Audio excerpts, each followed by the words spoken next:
Hey guys, this video is going to show you how to set up your model cell to complete the first part of the Diffusion Through A Membrane lab. So in front of you or your partner, depending on if you're home or you are in class, you should have the following items. I'm going to tilt you down a little bit so you can see your setup here.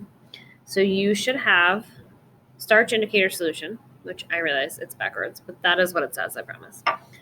Dental floss, also backwards, but it is what it says. Container labeled glucose, a container labeled starch, and a container labeled water/dialysis tubing.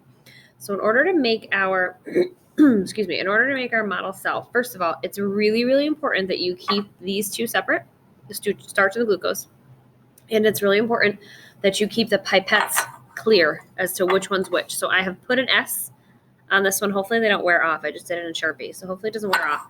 And I have put a G for glucose on this one, okay? But it's obviously the starch is really, really cloudy. The glucose is really clear. So that helps you keep track of which is which. But you want to make sure you don't mix up the pipettes accidentally, okay?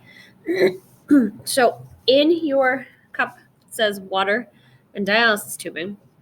You have this piece of dialysis tubing. Dialysis tubing is used in dialysis, which is a medical procedure used to filter people's blood. And the reason that it is used is because it acts kind of like a cell membrane. It allows particles to diffuse in and out. So really, the medical professionals are using it to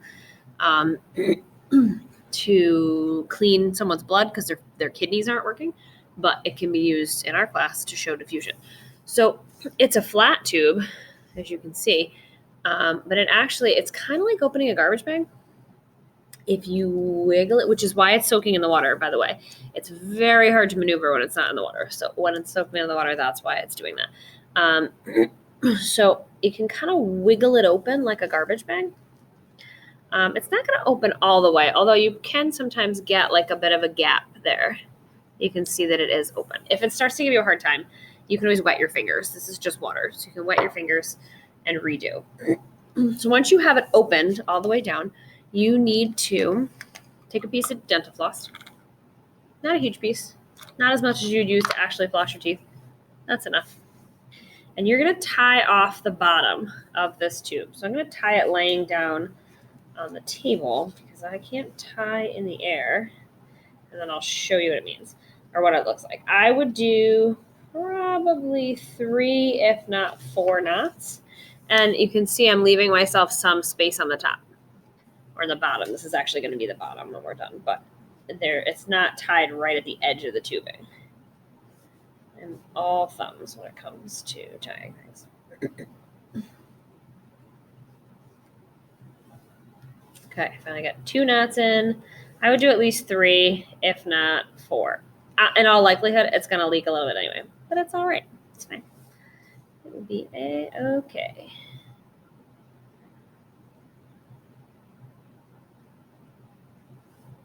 Okay.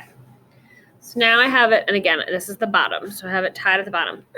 Now what I need to do is I need to put starch and glucose inside of here. That's where these come in. So you're going to find that the starch needs to be stirred. It gets like kind of crusty at the bottom.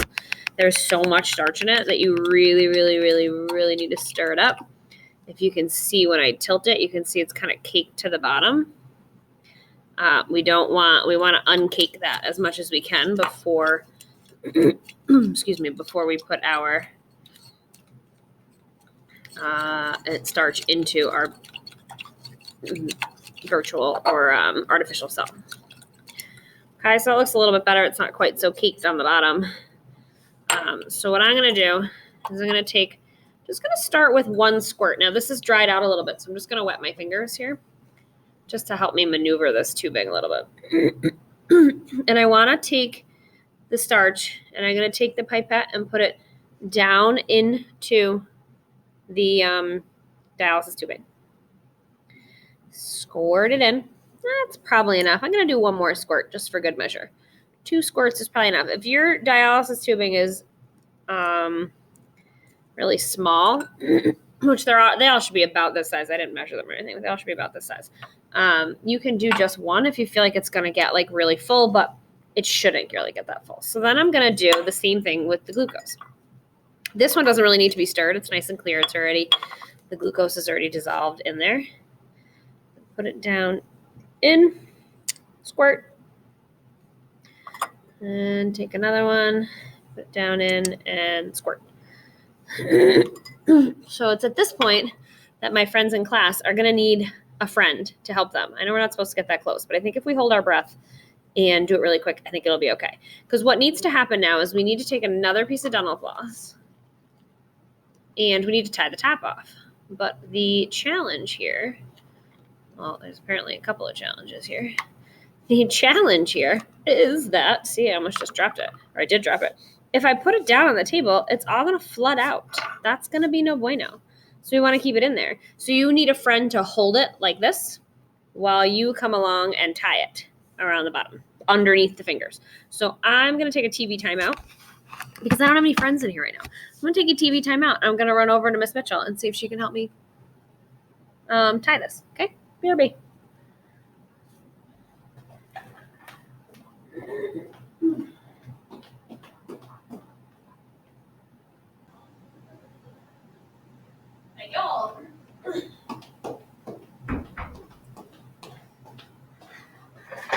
Got it. Thank you, Miss Mitchell. So she held the top right here, and I tied around the bottom. So we're in business. Okay, so now I have my artificial cell that I've made.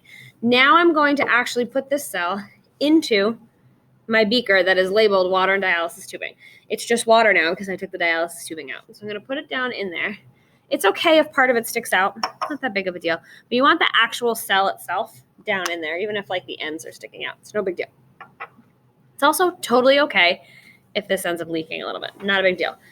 You're going to take your starch indicator solution. Some of you might have it in this container. Some of you may have it in just another beaker labeled starch indicator solution because I don't have enough of these for quite everybody. So depending on the group, you may have it in just a beaker. But it's that orangey colored, amber colored solution. And you're going to put in, I don't know, you kind of have to decide what you want is for the outside of the cell to look kind of like apple juice. That might be a little more than apple juice, but that's okay.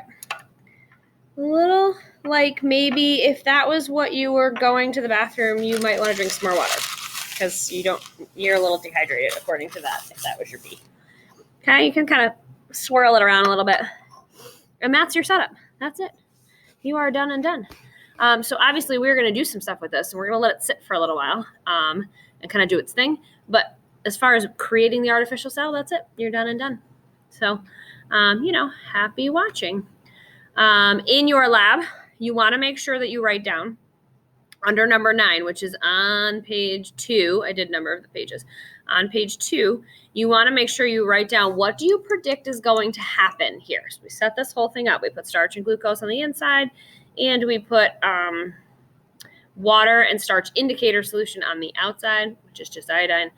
What do we think is going to happen? And then we're going to work together to show you some of the possibilities of what could possibly happen. So that you know what you're thinking and things do happen.